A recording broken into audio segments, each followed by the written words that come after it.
So tell me, sir, Mm. what exactly happened? Why did you get my own stars arrested in Uganda? First and foremost, I didn't get them arrested in Uganda.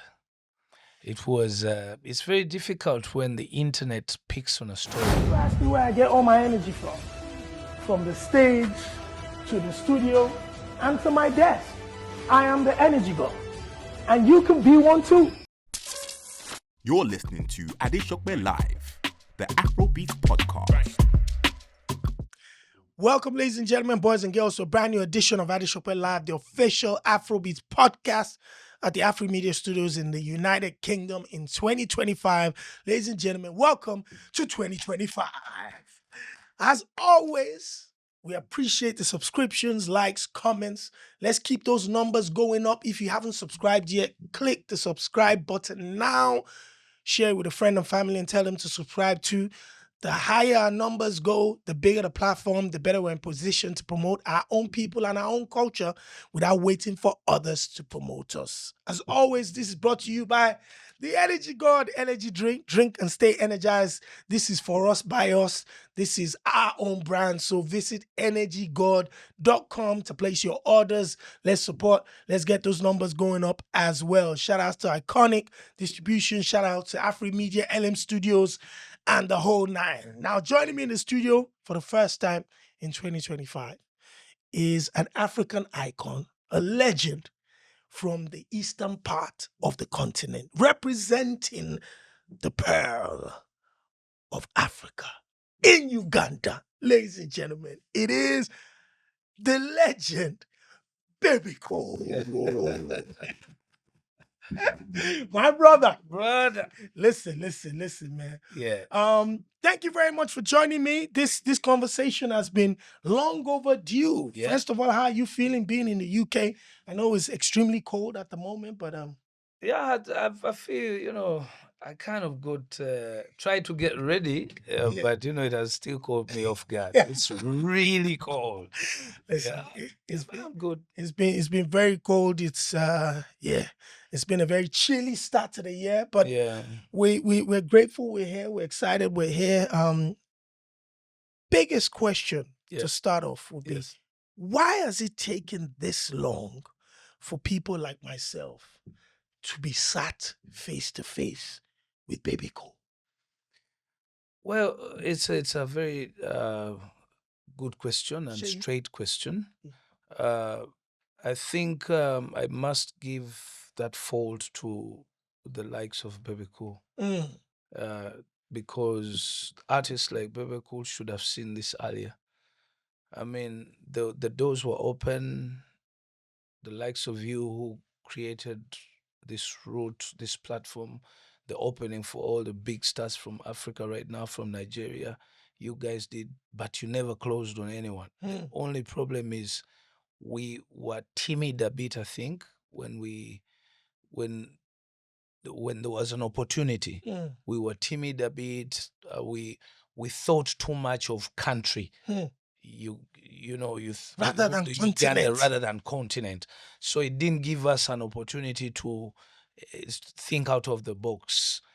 Otherwise, I mean, I remember we used to go to the same clubs. That's 15 years ago.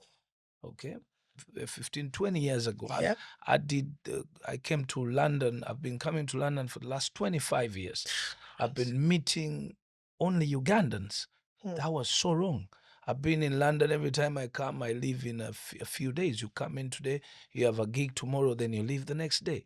That was the wrongest formula. Mm. And then also it wasn't helping, as in our countrymen in Uganda, who live in the UK, Mm. weren't helping to advise.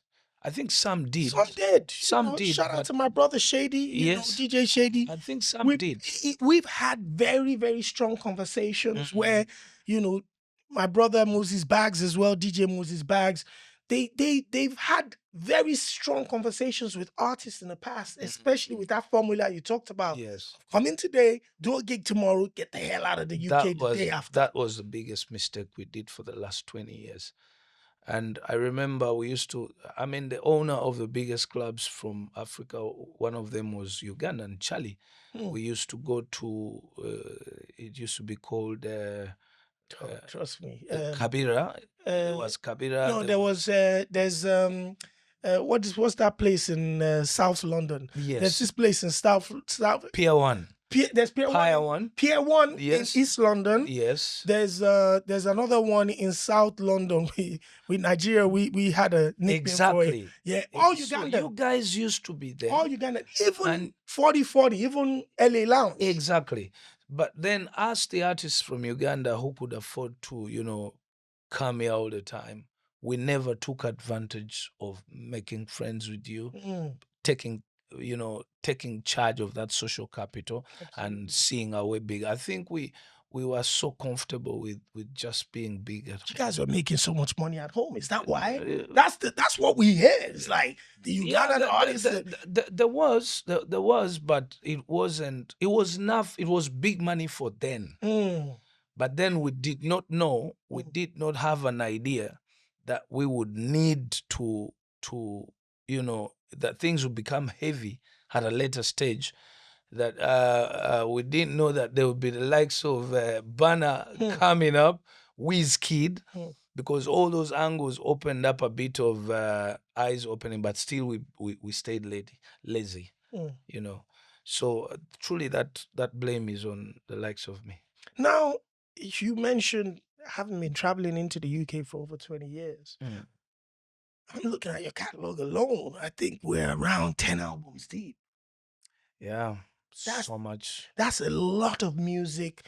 But before we even get into that, I'd like to get to know you a little bit more. Where were you born and raised? Talk to me about the young Bebe growing up. I was born in Uganda, Kampala. I was raised in Uganda, Kampala. Did all my education in there. I was born of a father who is a politician, was a politician. But I grew up with with my mother because my mother wasn't staying with my father. I come from a very big family of about, let me say, about 30 siblings. Wow. That's both mom and dad. I have a very big family. I have some few members of my family in the UK. I've got sisters who've lived here. Some are still here. I've got basically I did my education up to Form 6. Just did not want to go to uni. At my Form 6 in Uganda, that's when I decided to go professional with my music, and then that's when I left to go to Nairobi. I stayed in Kenya, Nairobi for about 6 years. That's when So Nairobi was where you actually became the artist. The artist. I was the school artist for all the years, that is for about 7 years in Uganda, until when I did my Form 6. And then after my Form 6, to get into uni, the first year, instead I went to Nairobi, and then I decided to pursue my career. Why did you go to Nairobi? Nairobi was first. Nairobi was the first city in East Africa to openly embrace, music and styles, pop music, fashion. I mean, people could come from Nairobi. They were wearing dreadlocks. In Uganda, if you had worn dreadlocks at that time, it was a gone case or a mad person.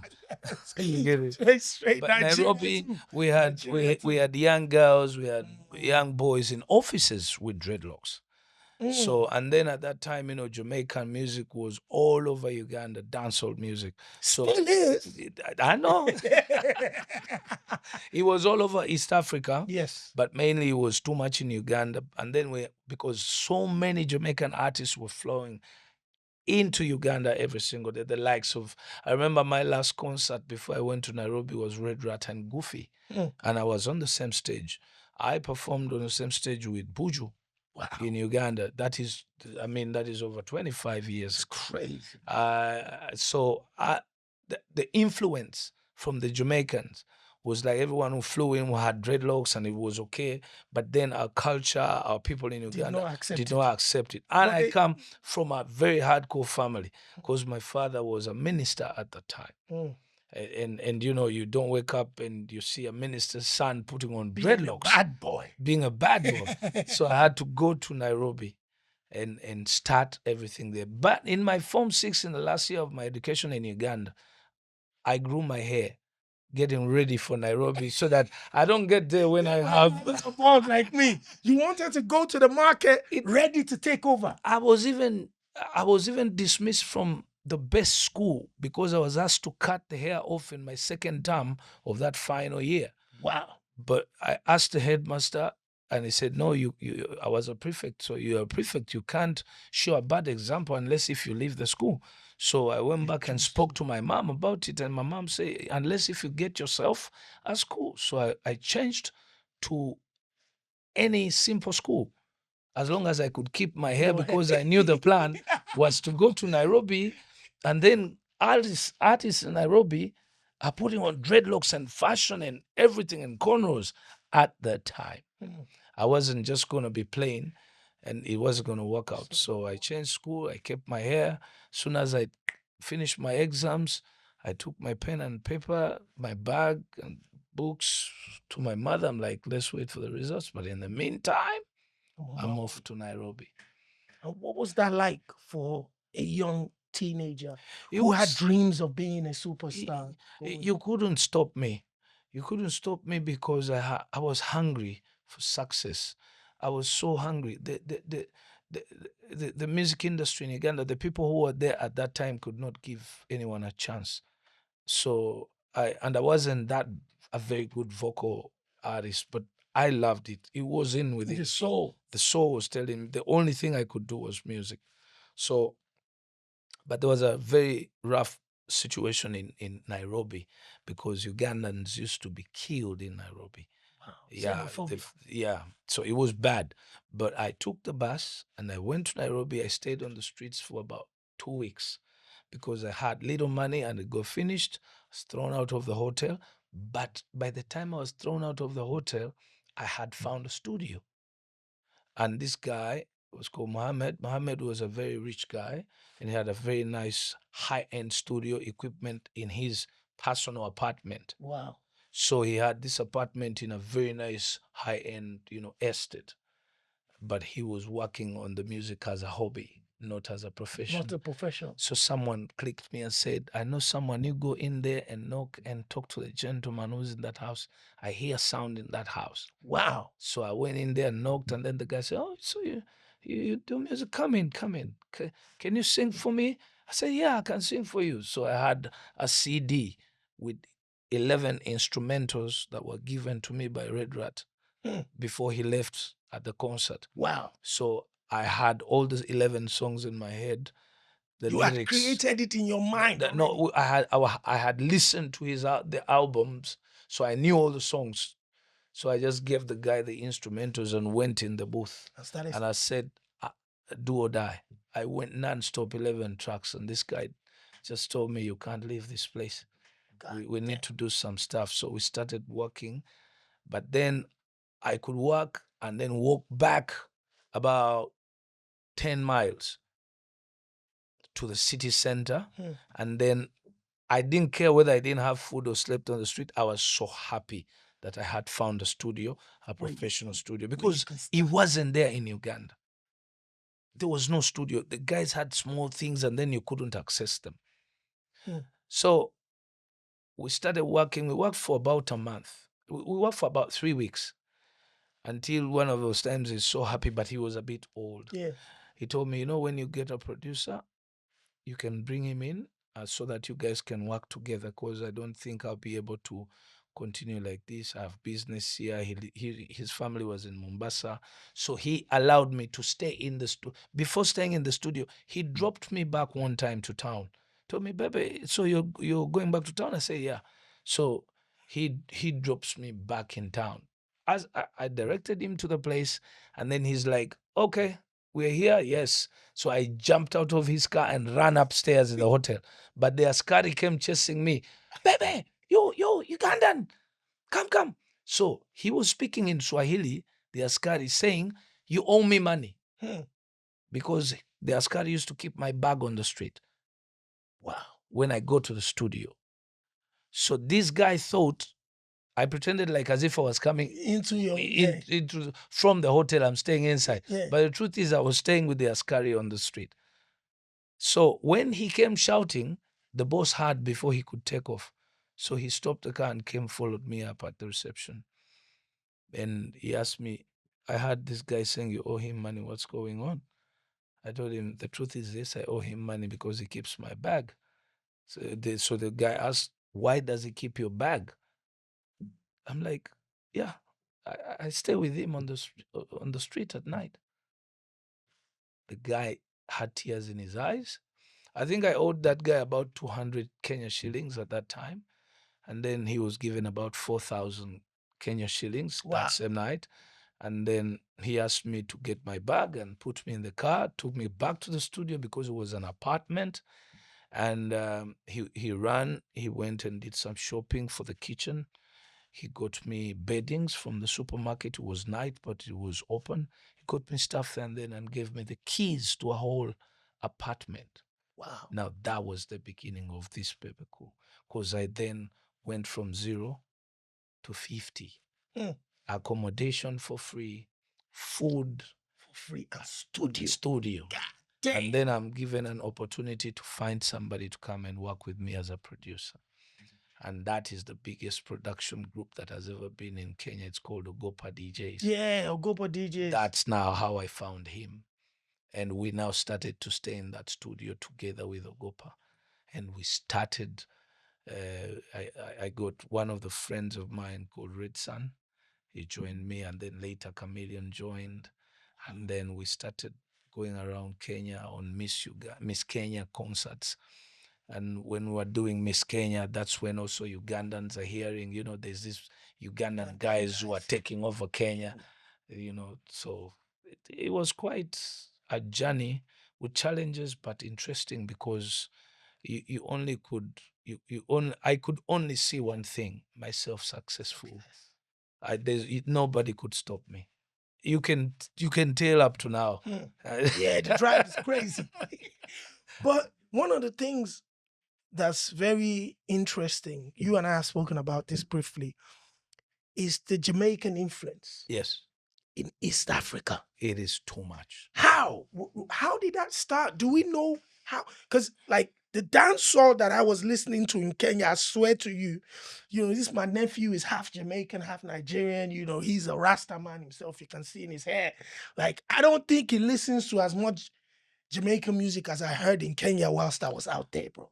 It's crazy. You see, first it was about Congolese in Uganda, the influence. It was too much because we're neighbors. Yeah. I mean, these guys were like heavenly. Yeah. So when I went to Kenya and worked with, and Chameleon came and joined me in Kenya, at that time there was a lot of Congolese music. Yeah.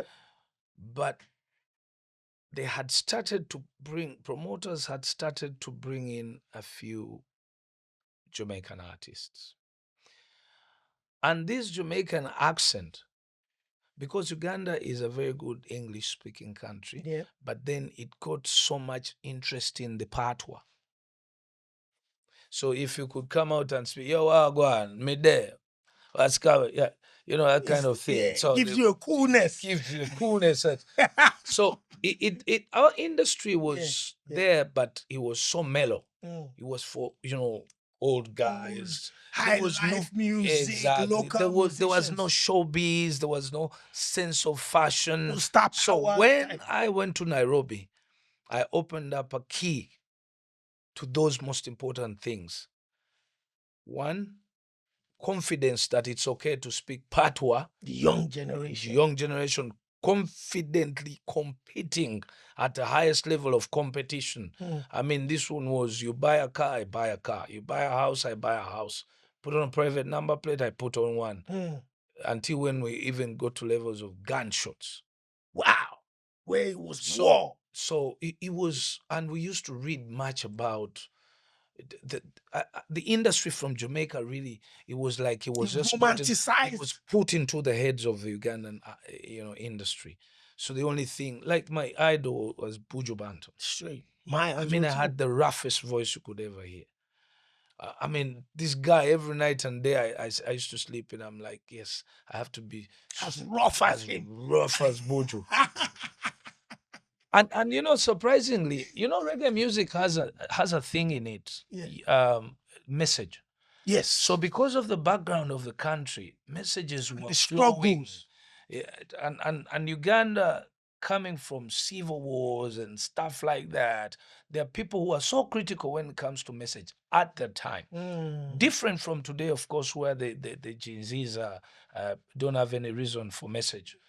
And I keep telling guys that was having a good time. Right yes. Now. So the people at that time could welcome reggae, and then the edge was in the lazy age. So the instrumentation was reggae could really take you in, and then of course some energy in the dancehall. When dancehall came, now came as the young guys who now elevated the dancehall with energy and showbiz and intent. Up to today, it's within a Ugandan or it's within a Kenyan. It's the number one genre, without doubt. What I saw, without doubt, dancehall is the number one genre in Kenya, Uganda. I don't think anywhere else outside of Jamaica. And that is the reason why we fell short of Afrobeat. Yes. That's one of the reasons why it was difficult even then. When we used to come here, yes, there was some bit of dancehall, but we couldn't even take the sense of the West Africans were redirecting the sound. Yeah, we didn't pick up, so we felt no, it wasn't working. No, dancehall is the best, because even in London here, Brixton, of course, it was top priority in the early 2000s here. So yeah, it was a bit. So I think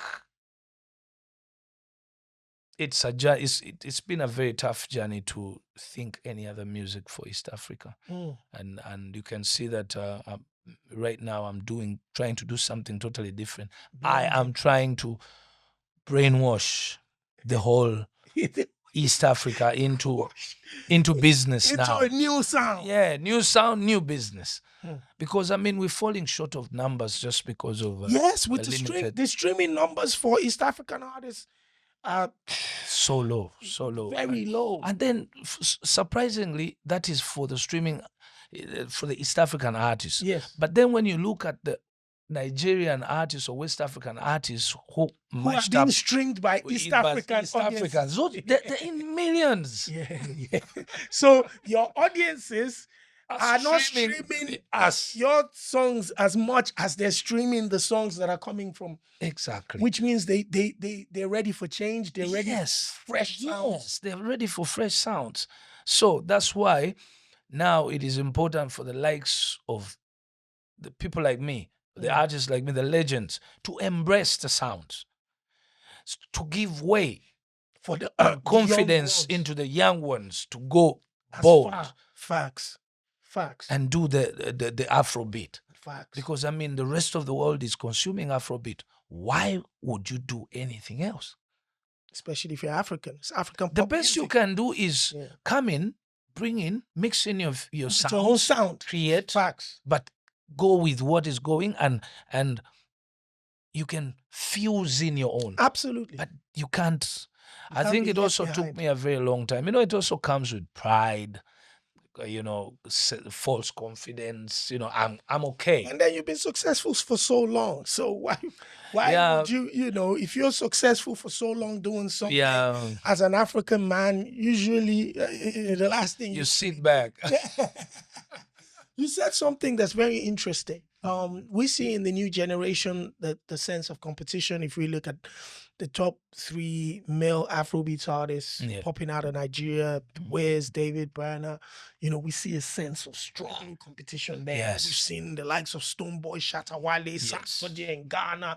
There's heavy competition. Yeah. What was it like with you guys back in, It was crazy. It was worse than what you've seen in Nigeria. It was worse. That's how we ended up.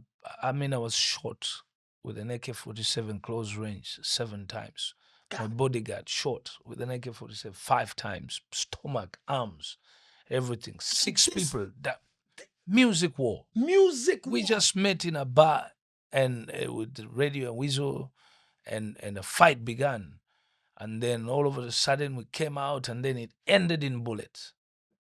So it went that far. I remember that same day, I had just come from a concert with R. Kelly in Uganda. Wow. And then I was just releasing a new song, going to bar. I went to the first club, Silk, and then I went to a second club where I met the radio and whistles. So in Uganda, it was madness. I mean, I remember uh, the, th- that time, if you could call me and tell me P Square or Two Face. I mean, I remember the manager of UBL, which is East African Breweries. The manager told me that I went to ask for sponsorship, and then he referred me. We had a conversation and made a reference of Two Face buying an H2O, a Hammer. And then I went back home and told my wife, I have to buy this car. That was how bad the competition was. And then the competition mainly was between me and Chameleon, despite the fact that you came I from made the same camp. exactly, because when we came back, he did not give me the hand To say this was the person that opened the door. Yes, And that you didn't that didn't sit well with you. exactly. So now he also messed up with another one, that is Bobby Wine now. When he messed up with him because I was angry at him, so I made a group with this one. And then we came after him. But So Chameleon, one of the legends from the East. yeah. Bobby Wine, Yes. one of the icons from the East. Yes. And Baby Cool, Yes. one of the legends from the East. Yeah. All came from the same camp. My making. Those two are my making. Damn. And now, the balloon will always be small. The room will always be small for elephants, so it has to burst wide. Damn. And now the road to dominance still continues up to today. The other one goes political. Joseph is still on the road for music, and I am here in London. And all three of you are still on different paths. Exactly. From that time. From that time up to today. And then that is the main reason why it is very difficult for the East African audience, or the Ugandan, particularly the Ugandan audience, to embrace a new sound if the likes of me are still competing at the topmost. Are still creating that sound. That environment. Yeah. So unless if we agree, a person like me or Joseph, who are still doing strong music, agree that, you know what, we need to move from this sound, take it to the next level. We've got the DJs who have accepted. Yep. They've moved on. They can tell you straight. You can hear the sounds. High end, they get the latest equipment, software, hardware. Yeah. They play the latest songs. They refer you to the latest videos and everything. So now the artists need to be, whipped to move. Yep. Yes, it's understandable. Also, our audience, there's a certain type of music they That they consume, love. because you have to make the money to survive. Facts. But you still have to agree that you need to move beyond the borders. So it's going to take a while. I understand. With my new album, for example, it's totally Afrobeat. The first one, I'll do another album which will fuse now, because then I will be looking for a sound. Now, it's going to take time, but at least I have to do this to show the people that, you know what, we need to go with what the market buys. Leadership. Because it is business. Music At business. the end of the day, it's music business. Yes, we have to, then we put in the culture and we sell it. Absolutely. Otherwise, you can't sell a culture to people who don't buy. First, put what the buyer wants, and then you package it with your culture. So, one of the, apart from the music, knowing Bebe Cool all this time and stuff, the other thing that popped up in everybody's rear view with Bebe Cool was when a certain Tems and Omah, young rising stars. Listen, I was punching the computer. I was as angry as I can be. Well, these are the young stars that we had in 2020. The yes. first major show. Yes. They go over to Uganda for Yes. a show, and boom, they got into problems with the authorities. They Yes. got arrested and locked up. And then social media starts flying. You know how social media moves. Yes.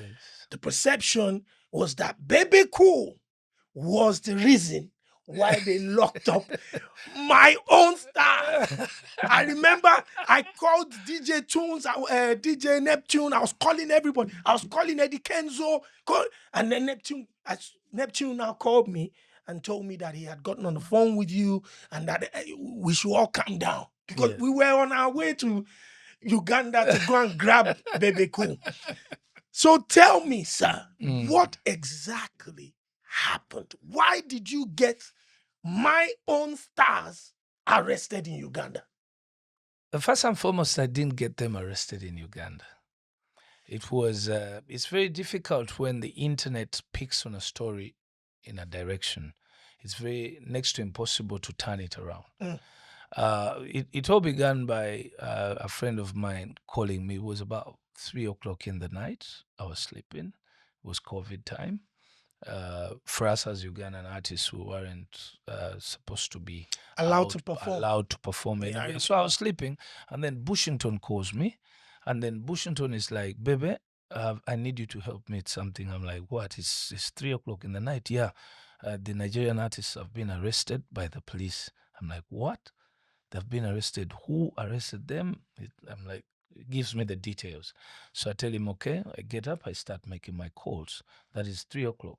So by 6 o'clock in the morning, I get up physically, I go to the police station because I've now already started to put things together. And then one of the big guys tells me, you go to the police station and call me. Find out what's happening and then call me. So I go there, I find out what's happening. I speak to one of the managers. Actually, before speaking to one of the managers, I spoke to the DPC, the head of the police station. Yeah. He's like, yeah, we had this and this. So I asked him, but why did you go to arrest the artists? Because the artists did not were not in charge of the door.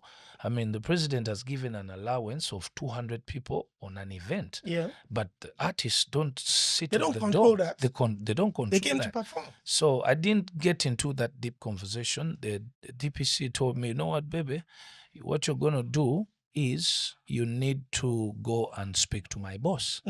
So I told him, look, it's okay, I'm going to speak to the boss, but I just wanted the details. But as I was speaking to the DPC, the promoter lady saw me. And then she's like, that's the guy. That guy, he's the reason that you're in prison.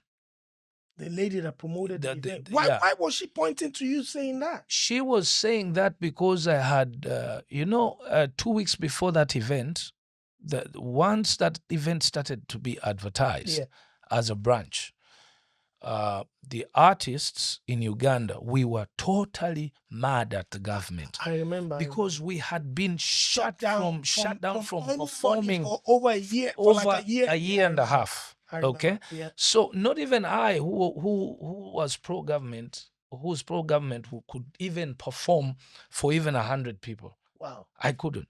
So everyone was tweeting. So we as artists decided to tweet to government so that they can allow us to do the small gigs. Yeah. So we were giving that as an example. Okay? If you let Tems and Omah perform in Uganda for the branch, then allow also us guys. I think my tweet is still there. There's something like that. I don't remember the exact words. So because it's Bebe Cool, so my tweet the biggest artist in the country. So at that moment at the police station, my issue was 2 artists, but 3 people had been arrested. The promoter was arrested and the 2 artists. But I had come for 2 artists. And then the mother of the promoter was there. And she had heard me only talking about 2 people. 2 people, yeah. So I didn't get into a confrontation with the lady at that time. What I did is I told the DPC, let me go to Naguru at the main office, speak to the big boss, and then I come back. So 7 o'clock, I head to the big office. As I'm waiting for the big guy to come into office, I'm looking on my phone and I'm seeing the Nigerian artists have been arraigned in front of court. I make this call to the DPC. I'm like, I just left you and I had a conversation. I'm just waiting for the big man. He's coming. He's going to redirect and tell us what to do. And you just ran Taking them behind to me the and court. taken them to court. That's where we lost Then our minds. then he explains to me what exactly had happened. What happened when I left is the promoter lady made a mess at the police station, attacked everyone, showed everyone how she was so big, and the mother, they're connected to the president, and the police is shit, stuff like that. So the So they police wanted to show the promoter that, oh, okay, let this us is do our our job. Oh God. Okay. So I called Bush. I told him, look, Bush, these guys have been taken. Yeah, baby, I know. So what do we do? So now I had to leave the level of the police and then head to the level of the DPP, Minister. the prosecutor head. Oh wow. Okay. So I had to now run to that office and negotiate because there was nothing I was going to do at the At court. that level anymore. At the court. It's gone beyond that. It's gone beyond that. So I had to. Lucky enough, I had one of the prosecutors at the court is my friend. So I called, and then he laid me down to what I'm supposed to do, and where I'm supposed to get that letter that releases those two. But then he told me it is next to impossible unless if it's a minimum of 5 days in jail. God damn it. So at that moment, that's when I now got a call from Davido. Wiz was calling, Davido was calling. What was David saying? Whiskey, what were they saying? They're like, I think what caught my eye was David. David is like, Bebe, I've been told you're the guy who had these guys arrested. That's what we all heard. I'm like, how? I'm the guy who was woken up at 3 o'clock. I'm the guy who has been up and down since 3 up to now, and I'm the guy who's going to get these guys out. Who told you that? And then I'm like, okay, David, you know what? I'm handling this situation. Let me handle. You calm down. I'll handle, and then I'll get back to you. So I actually made one thing.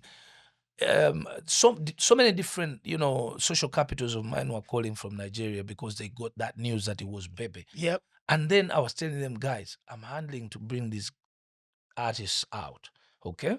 And then later on, I'll explain to you what exactly it is.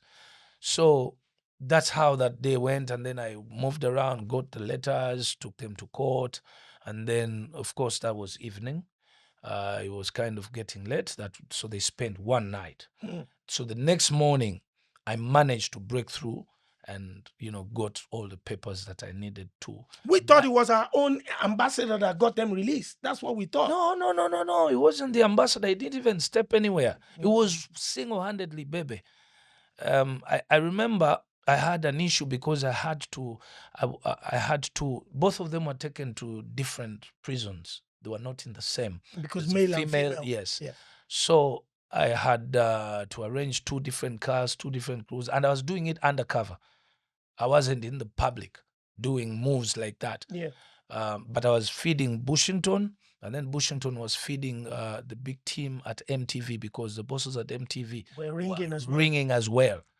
So what happened is once I got, it was about, I think, 11 o'clock, I got the judge to sign off, pick them.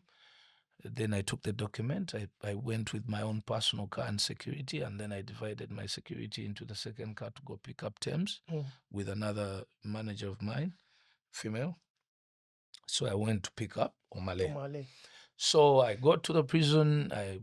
Cars don't get to a certain area. Yeah. Mine went in because I didn't want media personality or the people who had come to even see me or even take a pic of the artist. Yeah. So he was brought out immediately because I had already called. So he sat in, and then I narrated the whole story to Omah. Omale. So by the time we got back at the embassy, and it's me who told them, no, we're not taking them to the hotel, we're taking them to the embassy straight. because I want to hand over and move on. Yeah. So as I got to the embassy, Omale knew everything. We talked. I talked with him, and I have that video. I even recorded the whole. I had my guy. So have you been able to speak to them after this incident? No, I don't. Has anybody even come to Uganda or Omale or Tems? No, since they haven't then? come to Uganda, but no one has. I think somehow in my heart, when I saw Omale's demeanor, I knew that, of course, what Tems had done was wrong, because she tweeted, she tweeted so much. Yeah, but that's the information She was given. Plus, Yes, the trauma. yes. What I understood was the trauma. Okay, and the anger and the information that was given. So definitely it was going to drive her crazy. I'm sure if you go on my tweets, I was looking for Baby Cool myself. Yeah, I ain't gonna lie. That's why I told you I was calling. I called Eddie Kenzo. I called. Everybody was saying. And then eventually DJ Neptune called me, because I must have been on Twitter too. And then he called me and he said, "Calm down, bro. I've spoken to Bebe. Yes. And everything is cool. Yes. Let's just hold off. Why Neptune called me at the time was, don't let us piss Bebe Cool off now." And then he leaves our artist. Yes. So all of us were like, okay, let's keep quiet. Until when they said they've gotten to Nigeria, oh yeah, let's chase Bebe Cool again. Wow. Well, so you haven't been able to connect with them since I then? haven't, and I didn't get an opportunity, but I knew that I had explained everything to Omale. So did that scenario now open the doors for Ugandan artists to be allowed to perform after that whole situation? I think it was, no, it did not as such, but it was way later when I think the president thought twice, and then it brought some relief to the artists in a different way. Because that's when I think they started to consider, coming up with funds to support some artists, coming up with funds to buy food give it out to different artists. So, of course, there are levels of artists. Yes. There were so many, they couldn't even find food. There was a lot of things happening in the country at that time. So, but of course, performances came in maybe a year later. So you can imagine the pain that was going on. And truly speaking, the police had no single, one of the main reasons why the DPP's office allowed the artists out, my reasoning was they had nothing to do with how many people came through the door. If you have any problems, you go and discuss with the promoter. The promoter. Now, the promoter was not able to protect the artists the way she promised. So she had to find Bebe as an excuse using the tweet. So it was easy for her to get off. And I don't think she's ever done an event from that time up to today. Wow. Because, that was an obvious case. For example, if I'm a promoter myself, but I can guarantee you the first thing I do when issues are happening is to fully safeguard my artists, your guests. There's no way I would allow any trouble to happen around where the artists are. So even if I knew that they're going to get involved, I would rather sneak them out. But then this young lady also was, she's a young girl, so I could understand. So I didn't take anything personal. But again, this is where God works. That moment of struggle, of trauma, of police arrests and case locked up in a different country became the first step for elevation. For both Tems and Omale. Because at that moment, that scenario took their names into rooms that probably would have waited an extra 6 months to get their music, because now every Nigerian. I think Tems and Omale owe me a song. No, each of them. they They definitely owe me I'm sure they owe a you cup of tea. maybe when they lock your shirt off. Because I mean, I'm the guy who was battered. Surely. Yeah, but again, once again, that's about the information that we all were provided. Of course. Imagine us that were outside, even feeling that angry. How can a legend like that? Yeah, there was no. And then all your colleagues, your Two-Face, your Whiskey, everybody chasing. I mean, to give you an example, most of the artists, or 80% of the artists who come in there, I'm the guy who protects. At the end of the day, I'm the guy who knows, who welcomes them. That's your it's my job. It's to make sure that everyone is safe. Yeah. I mean, some artists even call me privately, and I'm like, okay, I can't interfere within that business that you come to do, but here's a number and here's a person in case A, B, C, D. So there was no, and these are the youngest artists that ever flew to Uganda. There was no way an artist of my caliber would be having any interest in that kind of thing. I mean, this is our business. This is music. Absolutely. How would you want your fellow artists to be arrested? If my number one nemesis, I've never done anything to have him arrested, then why would I pick on anybody? But it's understandable. I mean, the heat was for a moment. There was too much. I mean, it's first time for someone to go to jail. The kind of work he does or she does is not supposed to link. But it also made you popular in Nigeria. So now that's one of the reasons why we're having this conversation. Yes. And ultimately, when it's time for you to go and promote your brand new album, yes, you have to go to Lagos, Nigeria. Very true. Go and speak to the people. And I'm sure Omah and Tems want to have a conversation with you over there.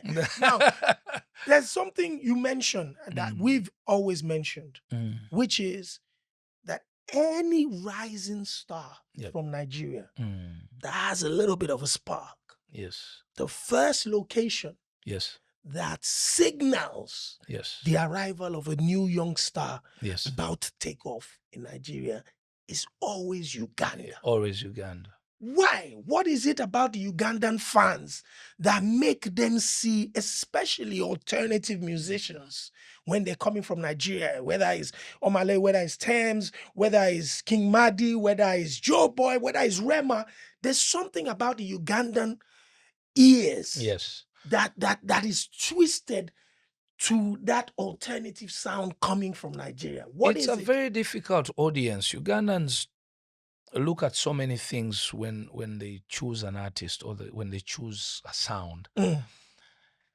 First of all, they are very supportive. They can put you up there, but they can also let you go down. They do not have attachments when they're making decisions to support anybody. To them, it is fun. Music is music. Give me something nice, we're going to be with you. So they supported Congolese before, because Congolese were like small. They dominated everywhere, all the way to Nigeria. Okay. Then they supported the Jamaicans. I think the country that has swallowed Jamaicans up to today is Uganda. Every single Jamaican has always, if they haven't come, their dream was always Uganda. So now comes Nigeria. I remember the first person who made a statement in Nigeria was Two-Face, Idibia, and then D'banj. Yes, Coco Master. But Coco Master came about 50%. Okay? Now, the people who sealed off the fate that, the biggest stars in Africa are coming from Nigeria were P-Square. I mean, these are the boys who just... These are the stadium... They broke the record. Stadium status. Body plays with... Now, when they did break the stadium... I remember I also performed with Bana. Bana came twice. No, once. We did two. He came twice. I did a concert with him in Nambole where he broke his pants open on stage. And then we had to go back with Ragadi and try to find him a pant, and then he comes back on stage. It was just, a guy. Energy guy and stuff like that. Then Davido twice. Davido came the first time, empty stadium.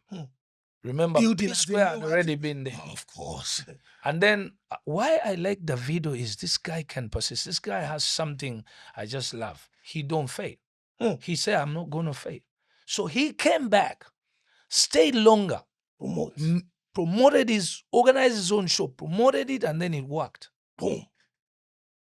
Then from there, that's when we heard about Wiz, and then Wiz came and then was in. That's when he pulled the Radio that and boy. Weasel. Yeah, Radio and Weasel, and they had a Yes, collaboration. exactly. So from that moment, the momentum came into the minds of the Nigerians that if And you the want the Ugandans. big stadium, Big audience. target Uganda. But also Ugandans are like, okay, if you Something's have coming from there. yes, but it's not one song. No, you have to have more than 3 songs to have that stadium, packed. So even the Nigerian artists learned that. Now the Ugandans are waiting. Oh, this is a new artist. That's a good sound. Oh, he got a second one. Oh, that's a third one. Oh, and then that's how the culture came. But our audience is a very difficult audience. That's why it's very difficult even for us guys. Now, imagine they need to judge me beyond my borders.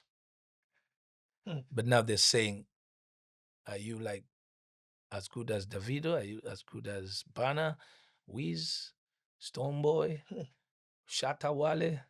Are you there? They're looking at me. Of course, if these artists came to Uganda and they're doing big, the Ugandan audience too wants you to go there and do the same. But I also have a question. Yes. And I think you're the right person to ask that. Yes. When you talk about Pan-Africanism, Yes. and now you know how important it is for us as Africans, yes, to create our platforms, to support each other, to yes. do what? How is it that it has been so difficult for any other African artist to break big in Nigeria? You've answered the question yourself. Number one is marketing, direct targeting of the audience. You have to target that market. So, because of the amount of artists and the amount of music that Nigerians are currently producing within that industry, in the country itself, for you to be able to break into that, you have to take that content there. You have to physically be present marketing the music. When Bebe Cool drops an album now, you've got a single out.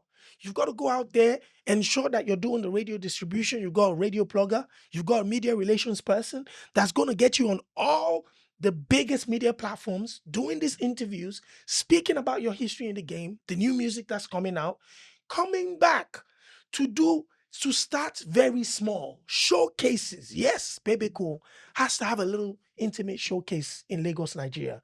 Whether it's about 30, 40 people targeting the media personalities, the important DJs. You've mentioned the likes of DJ Neptune and DJ Obi and DJ Spinall, and the list goes on. Put them in a room. And Baby Cool has come not only to play music to them, but also to perform to a little bit of them. That's what the Nigerian artists are ready to do. They go to Ghana. But that's not what they did in Uganda. Yeah, but Uganda, that's what they are doing now. So one thing that you also need to realize, that the artists that are coming to Uganda to do big shows, those ones are ones that the Ugandan fans have selected. But there are hundreds of Nigerian artists that are coming to Uganda to market. That's true. To do radio. To do television, to do just normal press. Those ones they haven't even gotten any access yet. But they know that market is a market where when your music cuts through, that audience response. You're done. That's why we do that with Kenya. No, you're right. We do that with Ghana, and we do it with South Africa.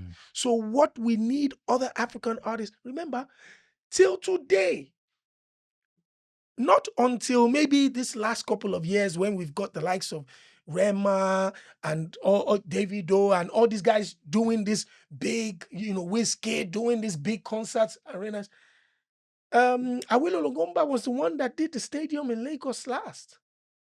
in 1999, 2001, I believe it was. Yes. So the opportunity, so it's been there. It's been It has there. happened there before. But you just need to go. You have to treat Lagos. You're right. So Nigerians in Lagos treat Accra like it's another city down the road. Yeah, that's true. They treat Nairobi like it's another city down the road. That's how other African artists need to treat Lagos. You know, look at the Amapiano artists now. Maporisa, look at the relationship he's had with Lagos, Nigeria, producing for Wiz, David, doing Runtown, doing all these things. That's how you have to do it. Without that, you are waiting for a big hit record to jump on the playlist. To jump on a Nigeria. play, yeah. Like party after party. Which is gonna be once in 5 years, one in a million. So forever, one in like 10 years, Yeah, that's to true. be honest with you. You know, so that's the reason. That's what we need. That's the Pan-Africanism I that we think need. this message is so important to the East African artists, because it's been a question on everyone's mind. You know, are we being blocked off? I have to give a special shout out to BN yes, and now to Joshua Baraka, yes, who both guys have with invested. intention.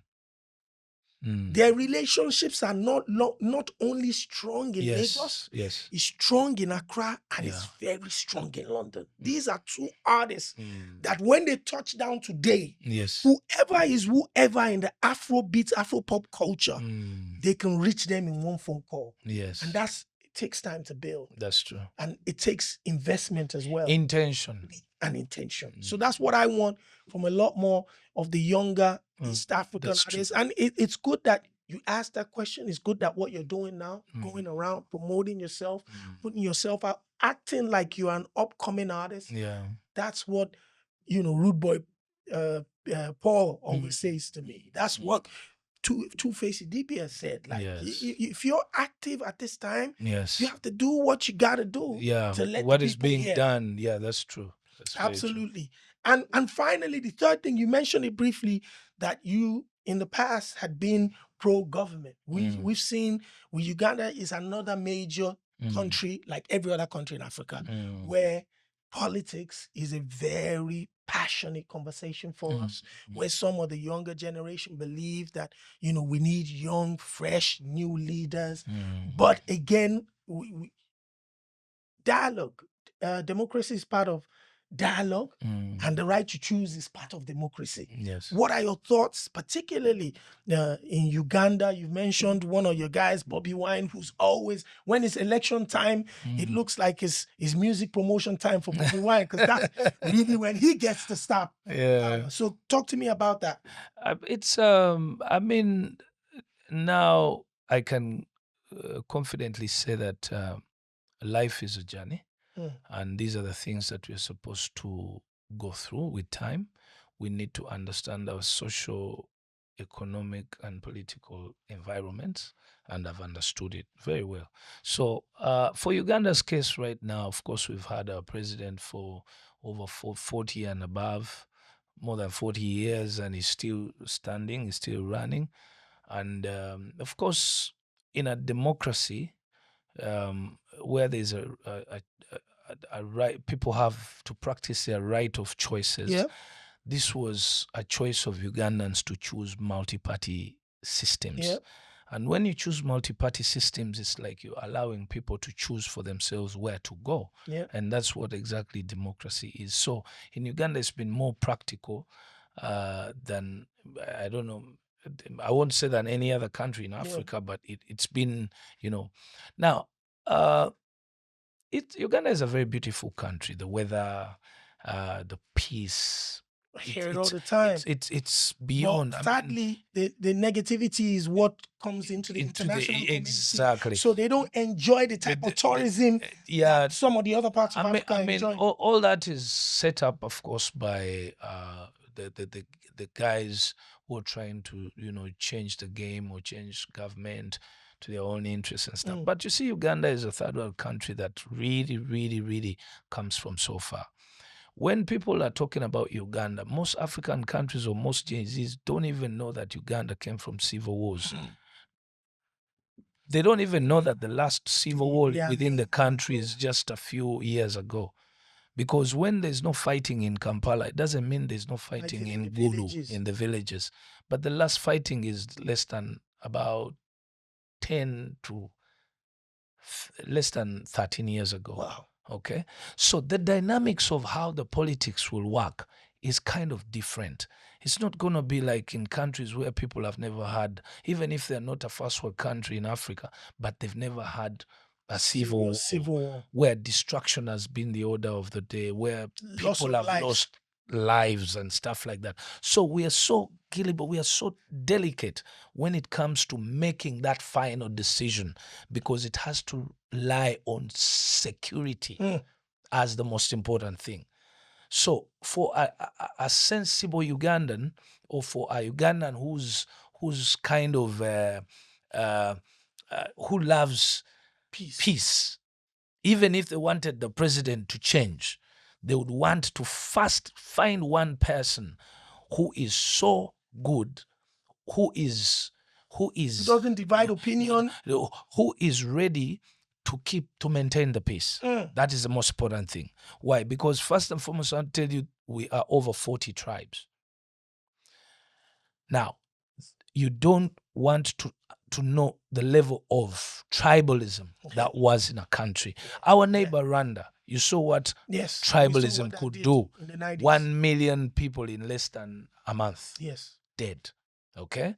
So we have seen so much within that region. And then remember, we are a landlocked country. Yeah. Okay? So the politics that people know, or whatever issues, the negativity that is coming up, it is from the top. People have not thought about all the disadvantages of the background of Uganda, as per why the majority is still okay with one president.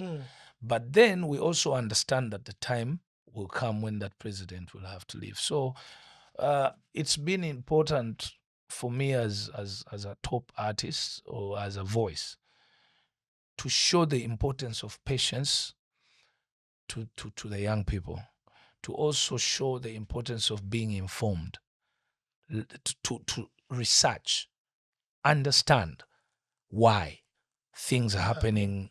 What about encouraging young people, of course, to participate and to take leadership roles? It's good. That's I mean, my my own young brother Bobby Wine, it shows you that the encouragement work has been done the perfect way to be involved in the politics. Okay, that shows you that young people have been shown the route, because it's not the first one. There are so many who were there before.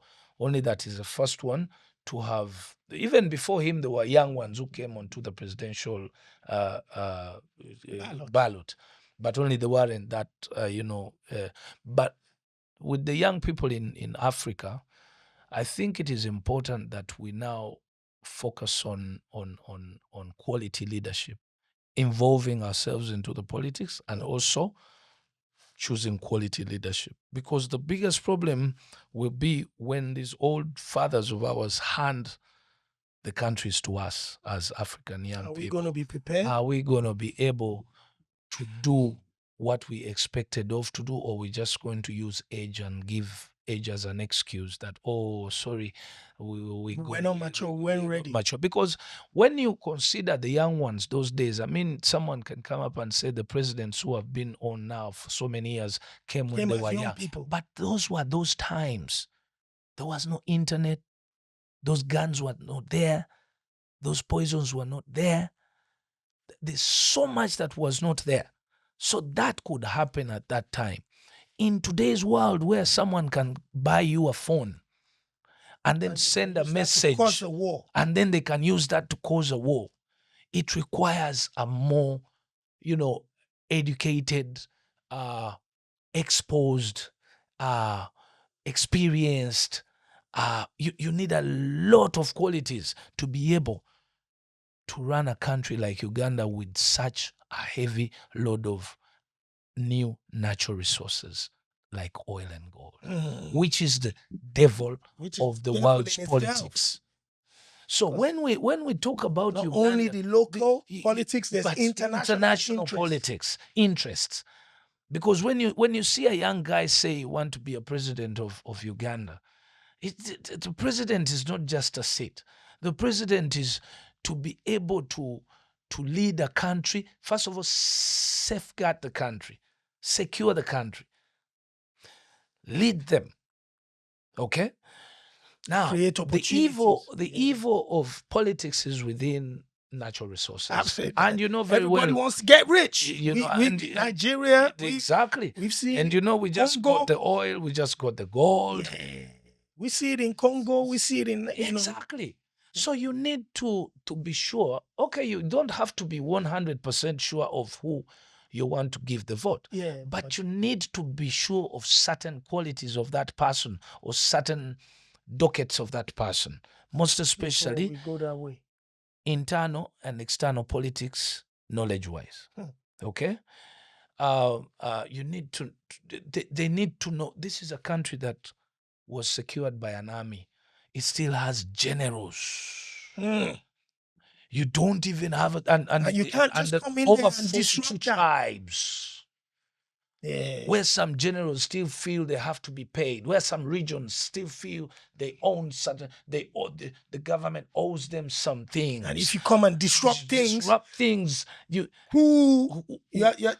threatened with. You get it. So now, for Uganda's case, I think we are lucky that the young people have now a bit settled. And by the way, one of the things that we should do as young people, or what young people should do, is to learn from the old. The medicine of patience is so crucial because the old people know that we will grow up, so they don't punish us so much because they know what is disturbing us is the energy and lack of experience. But as we grow, we get to understand that, the issue was time. I'm now a father. The decisions that I would have made when I don't have a son, I can't make when I have two. I put my life on the risk. You get it. You get it. But then your dad was telling you earlier, no, you don't need to do that. You can find better ways. There are better ways of achieving the same thing, but in a better way. Without you risking your lives. I mean, why do we lose people in politics? We shouldn't lose young people's lives in politics because it's just a matter of a year or 2 or 3 or 4 or 5. And then a person who was 22 will be 27. And then after another 5 years, the same person will be 32. 32 is still a young person. He's a new president. We don't want any loss of lives. Exactly. Man. We don't want any loss of lives. We don't want young people losing their lives. We need these young leaders to create opportunities to still get information. And hopefully one day, for us to get into positions of power and what we've been fighting for, and then we prove that we're ready for it. We're ready for it. Because when those opportunities come, it will be a shame if we don't really do what we have clamored for. Not only East Africa, Uganda, Kenya, Nigeria, Ghana. It's the same thing. We want the young people in positions of power, and we hope that very soon, with peace and information and education. I think the peace we have, we should keep as gold as African countries. I don't like what happens in South Sudan. I don't like what, Uganda being landlocked most of the time when these issues happen in Congo. People spill over into Uganda with guns, diseases, spill over from South Sudan. You can't stop them. You have to remember the issue of Rwanda and stuff like that. So we are in a position where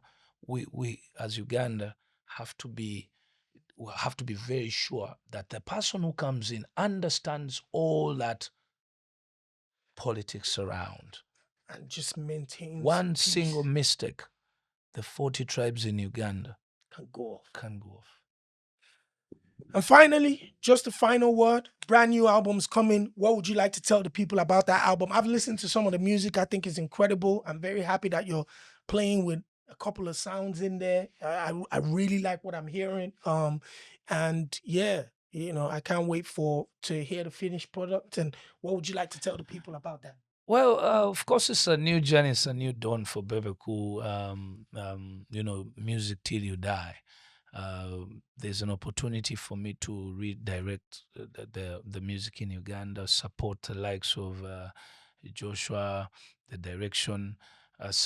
Show the young artists that, you know what, I think it's okay for us to get onto that. Let's not just focus home. Let's, think out of, the box.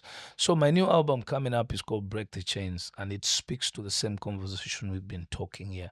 I mean, we need to think out of the box. We need, it's like we are on the chains to just stay where we are in Uganda or in East Africa. No, we can break and go to West Africa and the rest of the world. Bien is doing that. He's broken the chain. Joshua has broken the chains. I want to see more artists. So I have gone back in my pocket and said, you know what? I'm breaking free from this wall. So I want African people or the rest of the world to watch out and check out my new album, which will be coming out in end of March. It's called Break the Chains, and so far is one song out, Circumference. It's a new experience for me. It's not strange. I'm used to new things. Watch out, support Bebe, follow my pages, and yeah, let's see what we can do for East Africa to the rest of the world. And I also think it's time to also give East Africa credit to Diamond. He's been doing a very good job. Yeah. So if we have Diamond, if we have Bien, if we have Bebe, if we have Joshua, we need like about 10 more Yes. to join, because then you have a group of people also, trying to hold. You don't want to have one person. One of the main reasons that Diamond has had a problem with is because he's been alone By himself. but he needed to have several guys. If you talk about West Africa, I mean, there's been many guys holding that balloon. It's crazy. So yeah, I hear what you're saying, But man. also the promoters or the guys who have been, I have to give you credit. Yeah. You guys, before I give the artists any credit, I have to give you guys the credit. You, is it? Yeah, so many people like Dumi, Disturbing London, DJ Edu, Tizo, guys so many people who have left everything they're doing, but rather find ways through which the artists can break through Europe and hence America, and then definitely Africa. Absolutely. Because the artists, we cannot do that by ourselves. Okay, the Don Jazzes, these guys have done a good job. Basically, the good thing is the Jay-Z's of today now know you guys by name and by face. That's the one. And they know the work you have done. Otherwise, I appreciate it, man. That's most important message to the artists. I think the artists need to respect the likes of people like you than anything. Because what I've learned with music, you never burn any single bridge behind you. Up. You do not.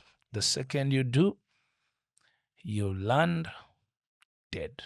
Because every artist has to land at a certain time. That is the message that's most important to all the creatives. Ladies and gentlemen, boys in the room, please give a round of applause to the legend, Bebe Cool. I appreciate you, my brother. Thank you very much for coming. Thank you. Until next time, it's the Afrobeats podcast. I'm Shop Sidu, and that's my brother, Bebe Cool. The Afrobeats Podcast. Right. Right.